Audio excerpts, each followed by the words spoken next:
Hello, James Waldridge here in York with a fleet risk management nugget for you. I hope you can take these snippets of best practice and reduce your fleet costs, stop collisions and keep your drivers in one piece.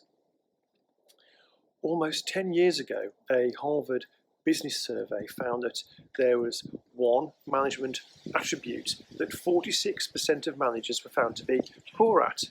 What was it? Holding people accountable. I'm not sure this situation has changed much.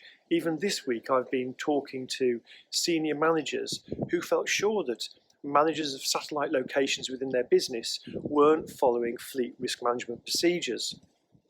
It was Stephen Covey, author of the 7 Habits of Highly Effective People, that said accountability breeds responsibility.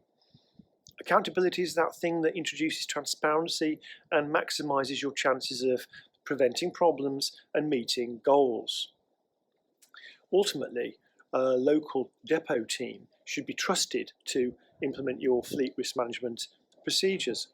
Everyone should have their part to contribute, because if there's no accountability for a management task, there's no ownership. What are the signs of a lack of accountability at one of your depots?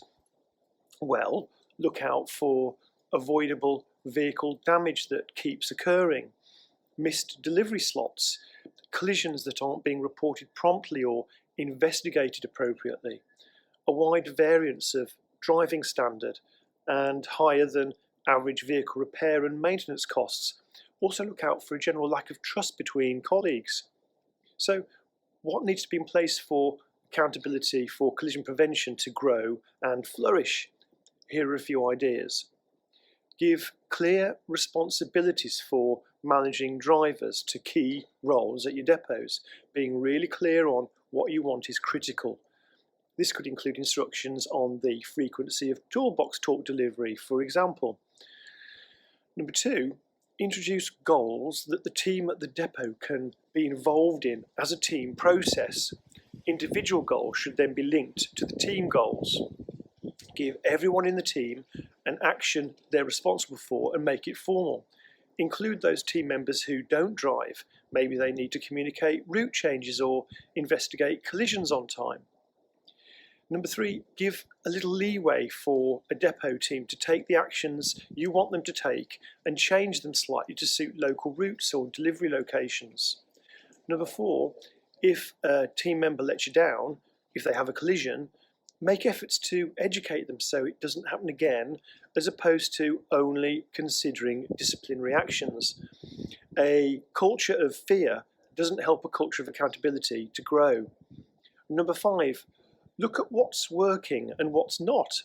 If you're told that a management procedure can't be introduced at a particular depot, ask people to be honest and get to the bottom of the reason why. Number 6, give regular feedback, positive and negative. Your depot team should be expecting to be evaluated.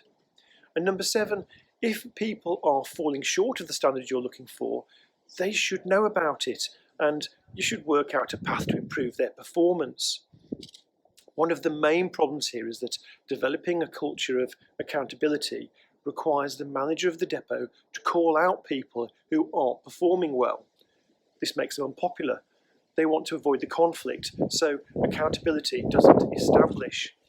The cost of this is a poorly managed depot with vehicles being damaged, claims costs increasing, and quite possibly the customer service levels deteriorating. A sense of accountability can't be forced, but following some of these tips will create a culture where people go the extra mile, feel accountable, and take responsible for fleet risk management. If you would like assistance in developing your culture of accountability, please get in touch at james@fleetsafetyacademy.co.uk. Thank you.